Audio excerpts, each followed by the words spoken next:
2.5 வருஷம் நரகத்தில் யார் இருந்தான்னு கேட்டால் கடகம் தான்மா. ஃபஸ்ட்டு அஷ்டமத்தில் சனி, லாபஸ்தானம் 11 இடத்துல குரு இருக்கிறதுனால கொஞ்சம் காசு பணம் டப்புக்கு பிரச்சனை இல்லாமல் இருந்தது.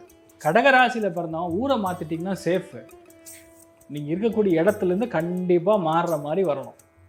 கடகத்தில் கூடிய பல பேருக்கு சங்கடங்கள் ஃபஸ்ட்டு தீரும். That's a biggest of all advantage. First example சொல்லணும்னா கடகராசிக்கு லக்கி பாஸ்கர் படம் வந்து எக்ஸாம்பிளாக சொல்லலாம். நீங்கள் ஒரு நான் ஐடி ப்ரொஃபஷனலா ஐடி ப்ரொஃபஷனுக்கு மாறணுமா? அதுக்கு பெஸ்ட் சாய்ஸ் எலிசியம் அகாடமி. குமுதம் பக்தி நேயர்கள் அனைவருக்குமே வணக்கம்.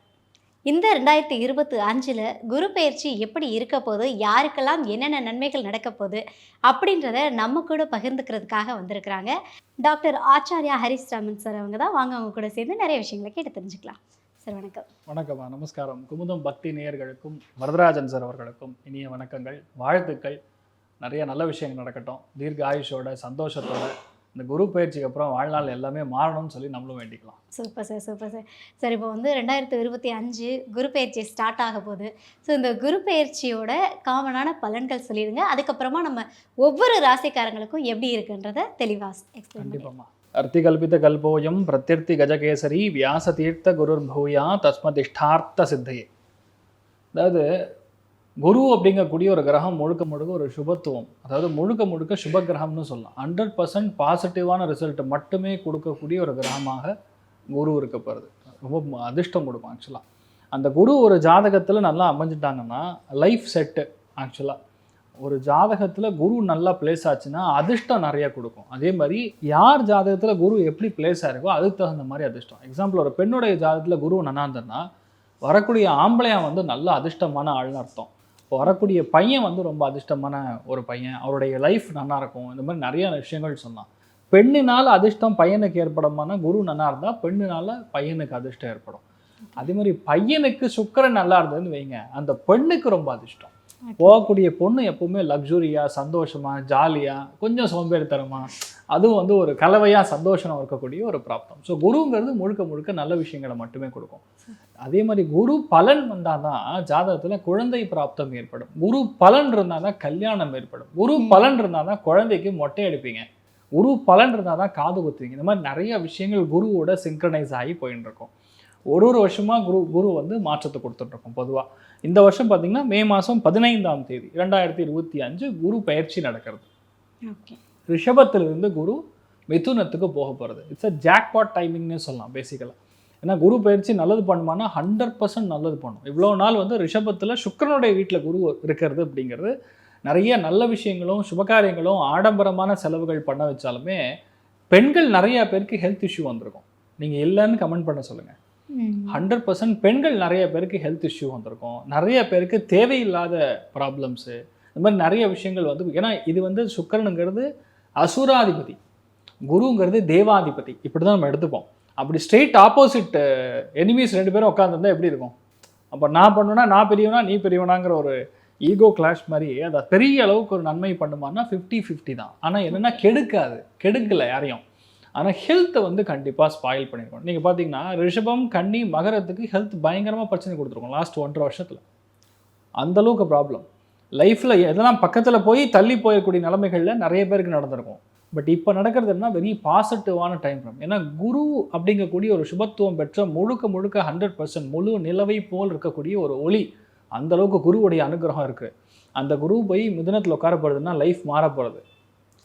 ஏன் மாறப்போகிறதுனா புதன் வீட்டில் குரு உட்காரும் பொழுது, புதன் என்கிறது மதி கூர்மை, மதி நுட்பம், அறிவு கூர்மை, புத்திசாலித்தனம், சமயோஜித புத்தி, எழுத்து, ஓவியம், மீடியா, இந்த மாதிரி செக்மெண்ட்டில் பயங்கரமான அப்கிரேட் ஆக போகிறது.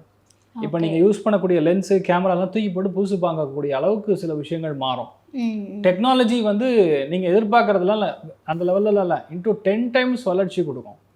இப்போ ஆர்டிஃபிஷியல் இன்டெலிஜென்ஸ் நீங்கள் வந்து பார்த்துட்டுருக்கீங்க. ஆர்டிஃபிஷியல் இன்டெலிஜென்ஸில் ஒரு 10 செக்மெண்ட்டுக்கு தனித்தனியாக வந்து ஒரு எப்படி சொல்லலாம், ஒரு மெக்கானிசம் பண்ணுற மாதிரி டெக்னாலஜிலாம் வந்துடும்.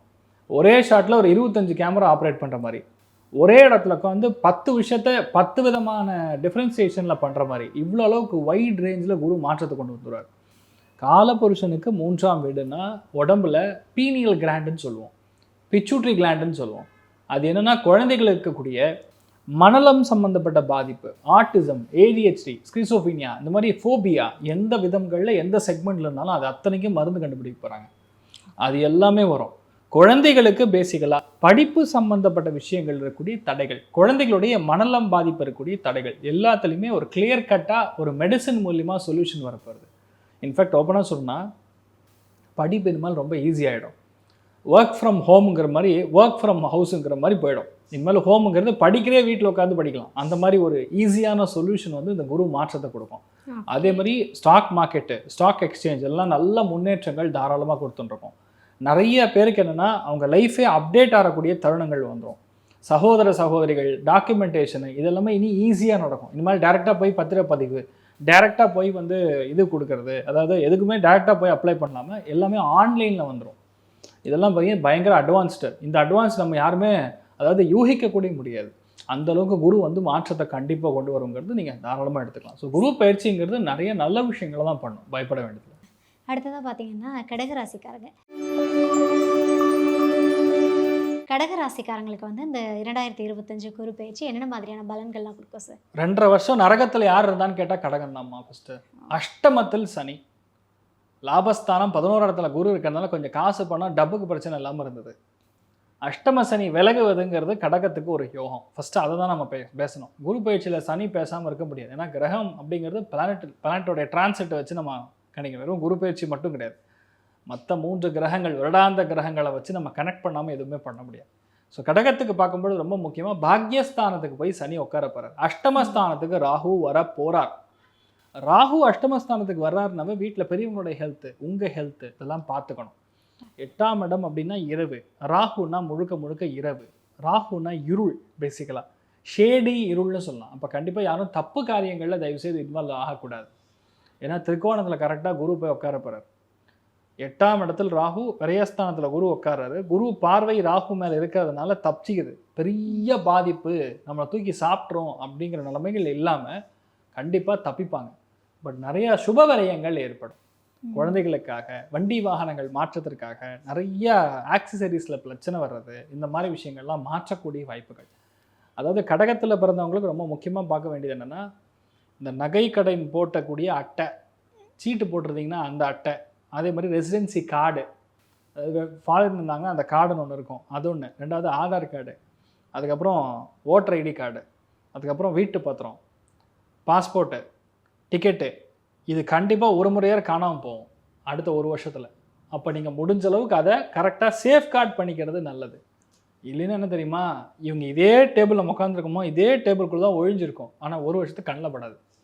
ஐயோ காணமேன்னு ஊர் ஃபுல்லாக தொலாவி நம்ம மறுபடியும் புதுசாக அப்ளை பண்ணி குரு லக்னத்துக்கு வந்த பிறகு கிடைக்கும். அடச்சை இங்கே தான் இருக்குது அப்படின்னு சொல்கிற மாதிரி நல்லமே நடக்கும். ஸோ அதை முன்னாடியே சேஃப்கார்ட் பண்ணிக்கிறது கண்டிப்பாக நல்லது. குழந்தைகளுக்காக நிறைய செலவு பண்ணுற மாதிரி வரும். ஒன்று, ஹெல்த்தில் ரொம்ப முக்கியமாக பார்த்துக்க வேண்டியது குழந்தைகளுடைய ஆரோக்கியம். ஓகே, அது கண்டிப்பாக டிஸ்டர்பன்ஸ் வர மாதிரி காட்டுறது, அது பார்த்துக்கணும். என்னதான் விரயஸ்தானத்தில் போய் குரு உட்கார்ந்தாலும் இன்னொரு, அதாவது ஒரு காயினுக்கு 2 சைடு இருக்குன்னு சொல்கிற மாதிரி, ஒரு சைடு ஆஃப் த காயின் ஃபுல்லாக சரியில்லைன்னு சொன்னாலும் இன்னொரு சைடு ஆஃப் த காயின் நல்லா இருக்குது. எப்படி நல்லா இருக்குன்னு கேட்டால், கடகராசியில் பிறந்தவன் ஊரை மாற்றிட்டிங்கன்னா சேஃபு. நீங்கள் இருக்கக்கூடிய இடத்துலேருந்து கண்டிப்பாக மாறுற மாதிரி வரணும். விரயஸ்தானத்துக்கு குரு போய் உட்காருன்னா, குருனா ஜீவகாரகன், ஜீவகாரகன் போய் 12ஆம் இடம்னா கண்டிப்பாக இருக்கக்கூடிய இடத்தை மாற்றுவது. அறியாத, புரியாத, தெரியாத இடங்களுக்கு போய் நீங்கள் உட்கார்றது. Okay, nearest town. இப்போ நான் உடனே ஊரை கிளம்பிட்டு ஆந்திராக்கோ இல்லை மகாராஷ்டிராக்கோ போக சொல்லலை. நான் சொல்லி பக்கத்துக்கு ஊருக்கு போயிருங்க. ஒரு சின்ன டிரான்ஸ்ஷிஃப்ட், அவ்வளோதான். ஒரு வேலை கிடைக்கிது, ஒரு 30 கிலோமீட்டர் ட்ராவல் பண்ணிட்டு வரணும் அப்படின்னா, எஸ் ஓகே ஐம் ஹாப்பி அப்படின்னு எடுத்துக்கிறது நல்லது. உடம்பை வளைக்கிற மாதிரி சுச்சுவேஷன் இருந்ததுன்னா கடகத்துக்கு பிரச்சனை கிடையாதுமா. தே வில் பி பியூட்டிஃபுல், நல்லா இருப்பாங்க. ரேஸ்தானில் போய் குரு உட்காந்தா பல பேருக்கு ஃபாரின் ஆஃபர் வரும், ஃபாரினில் போய் செட்டில் ஆவாங்க. அதெல்லாம் பெரிய ஒரு பெனிஃபிட். புதன் ஸ்ட்ராங்காக கனெக்ட் ஆகுதுன்னா ஐடிக்காக நிறைய பேர் சிலிகான் வேலி, நிறைய பேர் கலிஃபோர்னியா, இந்த மாதிரி இடங்களுக்குலாம் போய் செட்டில் ஆகக்கூடிய பிராப்தம் ஏற்படும். நிறைய பேர் கனடாக்கு மைக்ரேட் ஆகக்கூடிய பிராப்தம் ஏற்படும். கடகத்தில் கூடிய பல பேருக்கு சங்கடங்கள் ஃபஸ்ட்டு தீரும். That's a biggest of all advantage first. ரெண்டாவது, நிறைய பேருக்கு உத்தியோகங்கள் மாறும். இருக்கிற உத்தியோகத்துலேருந்து வேணாம் தூக்கி போட்டு புது உத்தியோகத்துக்கு மாறுவாங்க. ஓவர் ஸ்ட்ரெஸ்ஸு சார், 18 மணி நேரம் வேலை செஞ்சு நான் என்ன ஆவேன், என் குழந்தை குட்டி யார் பார்க்குறது அப்படின்னு நிறைய வழியில் துடிச்ச ஆட்கள் கடகம். அதுலேருந்து கண்டிப்பாக வெளியே வருவாங்க. குரு பயிற்சியில் கண்டிப்பாக இந்த மாற்றங்கள் எல்லாமே கொடுக்கும். ரெண்டாவது விரயஸ்தானத்தில் குரு என்ன பண்ணுறாருன்னா பார்வை பலத்தினால உங்களுக்கு நிறைய வெற்றியை கொடுக்குறாரு.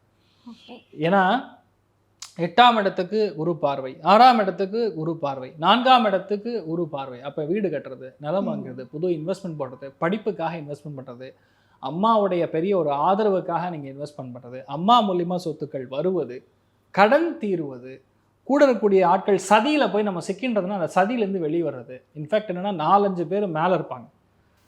எக்ஸாம்பிள் சொல்லணும்னா கடகராசிக்கு லக்கி பாஸ்கர் படம் வந்து எக்ஸாம்பிளாக சொல்லலாம். ஏன்னு கேட்டால் லக்கி பாஸ்கரில் எப்படி வந்து துல்கர் சல்மால ஒரு பலியாடா ஸ்கேப் கோட்டாக மாற்றி அவரை மாட்டி விட பார்த்து தப்பிச்சு வெளியே வராங்களோ, அந்த தப்பிச்சு வெளியே வரக்கூடிய நிலைமைகள் யார் இருக்காங்கன்னா கடகத்தில் இருக்கிறவங்க இருக்காங்க. ஏன்னா குரு பார்வை இருக்குது, அதனால் நீங்கள் தப்பிச்சிருவீங்க. அதுதான் பெரிய அட்வான்டேஜ். நான் சொன்ன எக்ஸாம்பிள்ஸ் எதுனா ஈஸியாக மக்களுக்கு புரியறதுக்காக சொல்கிறேன்.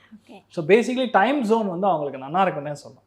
இன்னொன்று அஷ்டமஸ்தானத்தில் உட்காந்துருக்க ராகுக்கு குரு பார்வைன்னா யாரெல்லாம் வந்து கேஸ் ஆகிருக்கோ, யாரெல்லாம் வந்து இது மேலே பிடி வாரண்ட்லாம் வந்திருக்கோம், யாரெல்லாம் ஐடியில் போய் மாட்டின்னு இருக்காங்களோ அத்தனை பேர் வெளிவரக்கூடிய பிராப்தம் ஏற்படும். எதிர்பாராத ஒரு லக்கு எங்கேருந்தோ வரும், அதை கரெக்டாக அது லக்குன்னு நீங்கள் உணர்ற வரைக்கும் வேறு ஒன்றுமே பண்ண முடியாது. பண்ண வேண்டியது என்ன? பரிகாரம் தான் முக்கியம். கடகத்தை பொறுத்த வரைக்கும் நீங்கள் கேட்டவங்க கேட்கலைனாலும் நான் பரிகாரம் சொல்லணும், இல்லைன்னா அவங்க வாழ்க்கையில் நிறைய கஷ்டப்படுற மாதிரி இல்லை. புதன்கிழமை மத்தியானம் சாப்பிடக்கூடாது, உபவாசம் இருக்க வேண்டும். விரயஸ்தானத்தில் குரு வந்து உட்காந்தாருன்னா நீங்கள் உபவாசம் இருந்து நீங்கள் ஸ்ரீ குரு ராகவேந்திர சுவாமியை வணங்கணும். அது பண்ண லைஃப் மாறும். ஏன்னா மிருகசீரிஷ நட்சத்திரத்தில் அவர் பிறந்திருக்காரு. மிதுன ராசியில் ஒரு முக்கியமான நட்சத்திரமே மிருகசீரிஷ நட்சத்திரம். குரு போய் ஃபஸ்ட்டு அதை தான் டச் பண்ணுவார். அப்போ ராயரை பிடிக்கணும். ஸ்ரீமத் ராகவேந்திர சுவாமிக்கு நீங்கள் புதவாரம், அதாவது வெட்னஸ்டே அன்னைக்கு நீங்கள் கண்டிப்பாக மத்தியானம் வேலை சாப்பிடக்கூடாது. காலையில் ஃப்ரூட் சாப்பிடுங்க, நைட் ஏதாவது லைட்டாக உப்புமா மாதிரி சாப்பிட்டுங்க. மத்தியானம் அடுத்த 1 வருஷத்துக்கு நீங்கள் உபவாசம் பண்ணிங்கன்னா உங்கள் லைஃப்பில் இதெல்லாம் எனக்கு கஷ்டமாக இருக்குது அப்படின்னு சொல்லக்கூடிய எதுவாக இருந்தாலும் சரி அது மாறும். இதுதான் ரொம்ப ஈஸியான சுச்சுவேஷன். அதே மாதிரி ஒரு முறையாவது கண்டிப்பாக இங்கே ஸ்ரீரங்கத்தில் இருக்கக்கூடிய மடத்துக்கு, அதாவது ராகவேந்திர சுவாமியோட இடத்துக்கு போய் வணங்கிட்டு வருவது, இல்லை பக்கத்தில் எந்த மடம் இருந்தாலும் சரி அங்கே ராகவேந்திர சுவாமி போய் ஒரு தடவை போய் வியாழக்கிழமை சாஷ்டாங்கமாக வழிபாடு செய்ய வேண்டும். இதில் பெரிய அர்த்தம் இருக்குது. சாஷ்டாங்கம் அப்படின்னு என்ன அர்த்தம்னா தலை, உங்களுடைய சின்ன, உங்களுடைய ஹிருதயம். நான் சொல்கிறது ஜென்ஸ்க்கு, லேடிஸ்க்கு அப்புறம் சொல்கிறேன். அதுக்கப்புறம் கால் முட்டிகள், ஜானுக்கு அப்புறம் இருக்கக்கூடிய கால் பாதத்தோடைய நுனிகள், இது எல்லாமே உடம்புல நம்ம அந்த பூமிக்கு டச் பண்ணி ராகவேந்திர சுவாமிக்கு வழிபாடு பண்ணும்பொழுது சாஷ்டாங்கமாக நீங்கள் வழிபாடு பண்ண மாதிரி கணக்கு. லேடிஸ்க்கு அவயவம் அப்படின்னு சொல்லக்கூடிய பர்சனலான விஷயங்கள் டச் ஆகக்கூடாது. அப்போ அவங்களுடைய தலை டச் ஆக வேண்டும், கால் முட்டி மட்டும் டச் ஆக வேண்டும். இது 2 தான் டச் ஆகணும். இந்த மாதிரி லேடிஸ் வணங்கணும். இப்படி வணங்கினால் ஆட்டோமேட்டிக்காக லைஃப் நல்லாயிருக்கும். தேர்ஸ்டேஸ் அன்னைக்கு கண்டிப்பாக மடத்துக்கு போங்க, வணங்குங்க, சூப்பராக இருப்பீங்க. சார், இப்போ நீங்கள் பேசும்போது சொன்னீங்க இல்லையா, புதன்கிழமை வந்து மதியம் சாப்பிடாம இருந்து விரதம் இருந்தால் ரொம்ப நல்லது அப்படின்னு சொல்லிட்டு, இது 1 வருஷத்துக்கு ஃபாலோ பண்ண சொல்கிறீங்க. இப்போ நிறைய பேர் வந்து கட்டாயம் நான் சாப்பிட்டாகணும், மெடிசன் எடுத்தாகணும் அப்படின்றவங்கலாம் என்ன பண்ண முடியும்? ஃபஸ்ட்டு விஷயமா ஏன் நம்ம இதை அதாவது உபவாசம் இருக்க சொல்கிறோம் அப்படின்னு சொல்கிறது, ஒரு விஷயம் நம்மக்கிட்டேருந்து போகாமல் தடுக்கிறதுக்கு முன்னாடி நம்மளே அதை வந்து நம்மளே வருத்திட்டு சுவாமிக்கு வணங்கும் பொழுது அது உபவாசமாக எடுத்துகிட்டு போகணும். அவ்வளோ வலி கொடுக்காமல் நம்மக்கிட்ட இருந்து அது வெளியே போகாது, கர்மா டிஸ்கனெக்ட் ஆகும். எப்படின்னா நம்ம அனுபவிக்கிற மாதிரி நம்ம பண்ணக்கூடிய விஷயங்கள் நம்ம உடம்புக்கு, இந்த கர்மாங்கிறது ஜஸ்ட்டு சட்டை மட்டும்தான், உங்கள் உடம்புங்கிறது சட்டை. அது உபவாசம் பண்ணும்பொழுது கண்டிப்பாக இந்த மாற்றத்தை கொடுக்கும். ஃபார் எக்ஸாம்பிள் நீங்கள் சொல்ல மாதிரி பிபி, சுகர், கர்ப்பிணி ஸ்திரீகள் இவங்களாம் இருந்தாங்க பண்ண முடியாதுன்னா ஃப்ரூட்ஸ் எடுத்துக்கலாம். அதாவது அரிசி சாதம் சாப்பிடக்கூடாது. நல்லா இருந்தாங்க அப்படின்னா தாராளமாக மத்தியானம் சாப்பிடக்கூடாது, 100% சாப்பிடக்கூடாது. காலையில் நைட்டு மட்டும் அல்பாகாரம்னா என்ன, உப்புமா மாதிரி சாப்பிட்றது, சப்பாத்தி மாதிரி சாப்பிட்றது, ஸ்டேப்பிள் ஃபுட்டுன்னு சொல்லுவோம்னா அந்த ஸ்டேப்பிள் ஃபுட்டு டச் பண்ணக்கூடாது. காலையில் ஒரு ஃப்ரூட் சலாட் எடுத்துங்க, நைட் ஒரு வெஜிடபிள் சலாட் எடுத்துங்க. இதை வச்சு நீங்கள் ஒரு நாள் தான் ஆக போகுது, வாரத்துக்கு 1 நாள். நீங்கள் இன்னொன்று இப்படி பண்ணால் நீங்கள் உடம்பையும் அழப்பீங்க, பார்க்கறதுக்கும் அழகாக இருப்பீங்க, பண்ணுங்கள், நல்லா இருப்பீங்க. இந்த கடக ராசிக்காரங்களுக்கு வந்து குரு பயிற்சியில் வந்து எத்தனை % வந்து பர்ஃபெக்டாக இருக்குது சார்? அதாவது 2 விஷயமா, அகைன் கடகராசி நண்பர்களுக்கு பொருளாதார ஏற்றத்தின் மூலியமா சந்தோஷம் அப்படின்னு சொன்னோன்னா ஆல்மோஸ்ட் அது ஒரு 75% இருக்கு. சந்தோஷம் அப்படின்னு சொன்னால் 65% இருக்கு. நீங்கள் ஒரு நான் ஐடி ப்ரொஃபஷனலா ஐடி ப்ரொஃபஷனுக்கு மாறணுமா? அதுக்கு பெஸ்ட் சாய்ஸ் எலிசியம் அகாடமி.